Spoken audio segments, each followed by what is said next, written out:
मिलल सजनी के सजनवा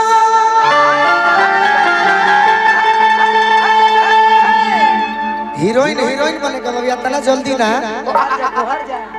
इतना जल्दी का बरे हीरोइन बने के बाद हमारी अंग अंग गुलाब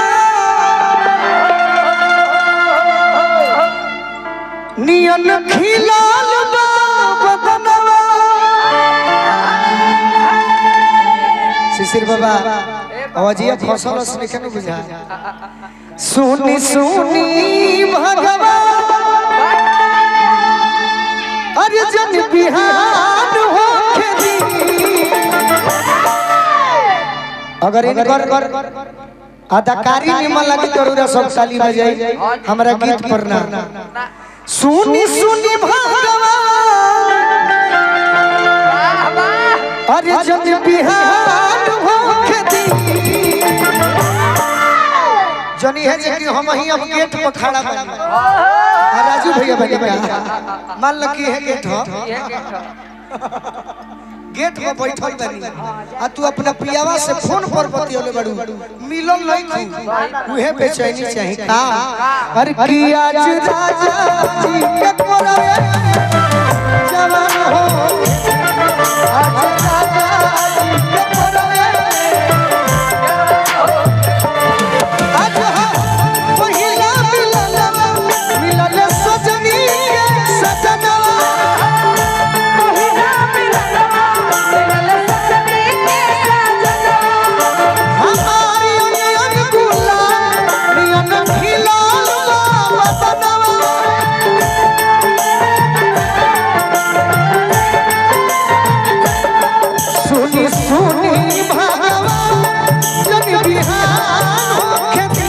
सोनी भगवान जन बिहान हो खेती जय बारे वो तेरे बारे मन खुश हुई ऐसे कि जब तब कलाकारी में डायरेक्टर जब हो लो जब ले बढ़िया ना हुई तब ले कहले कि नहीं एक बार और अरे की आज राजा जी के कोना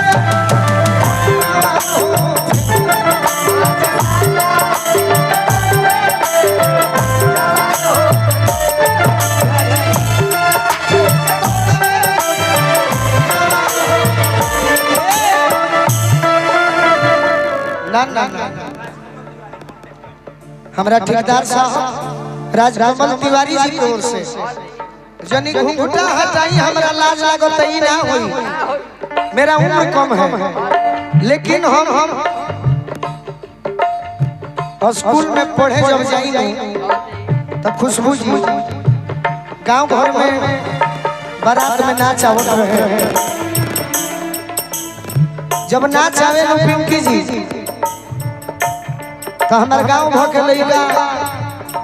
नृत्यांगना के देखे जा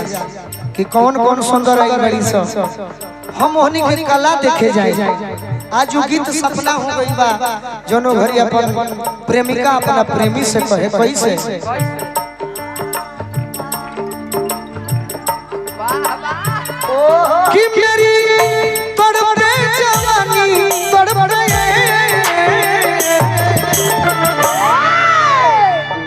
मारा तरुआ कहे तो फुर्ती न दे पगली कि मेरी तड़पे जवानी तड़पे वादा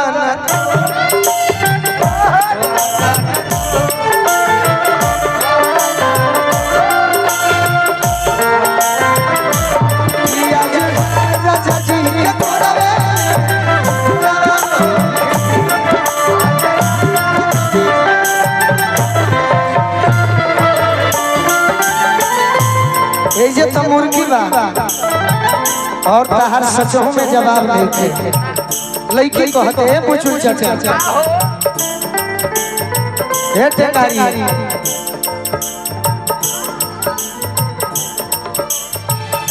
राजा जी के ओठ जब साकी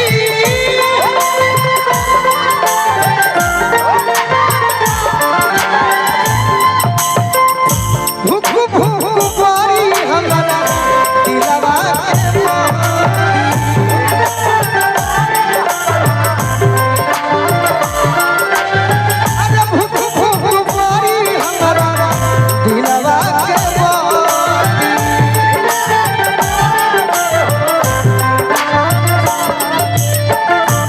प्रभु जी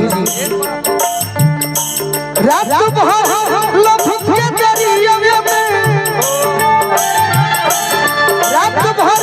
लभ के दरिया में नहान होके दी आज राजा जी के कोरवे में आज राजा जी के कोरवे में जवान हो कि आज राजा जी के कोरवे में जवान होके दी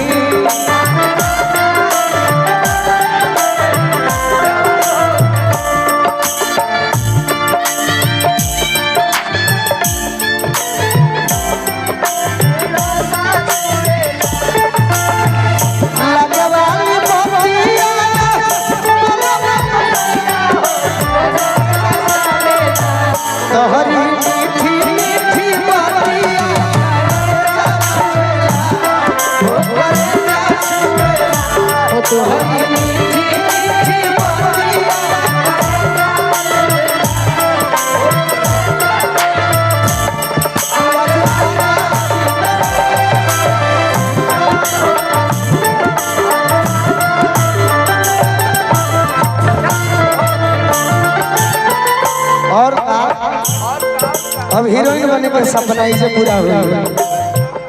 शिशिर बाबा हम जहिया हीरो बनब एक जनी हीरोइन बने हम इनकी के छोड़ दे। ये हीरो जानते हैं ना, हीरो हीरोइन वाला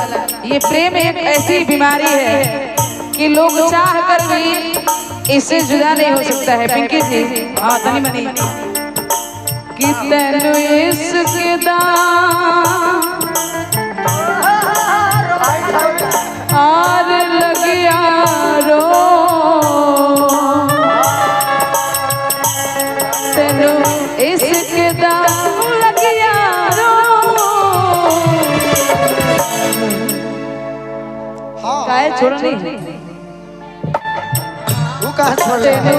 इसके दाम लगिया रो नहीं होता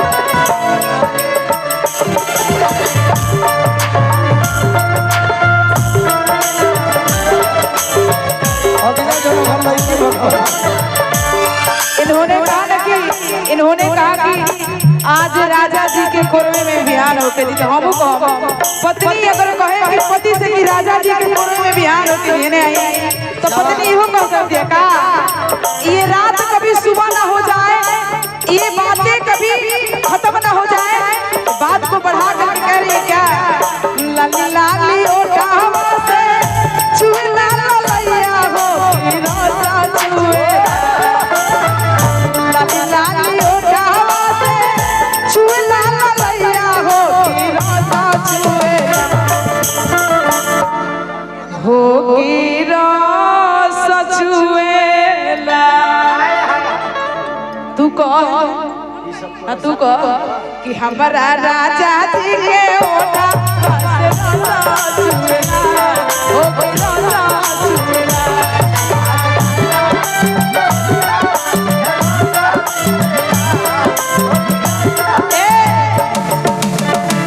निकला गला राजा निकला गला राजा निकला निकला गला राजा निकला गला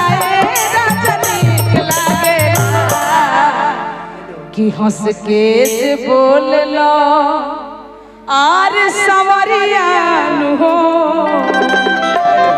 तब बड़ा निकला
अरे परेशान होके दी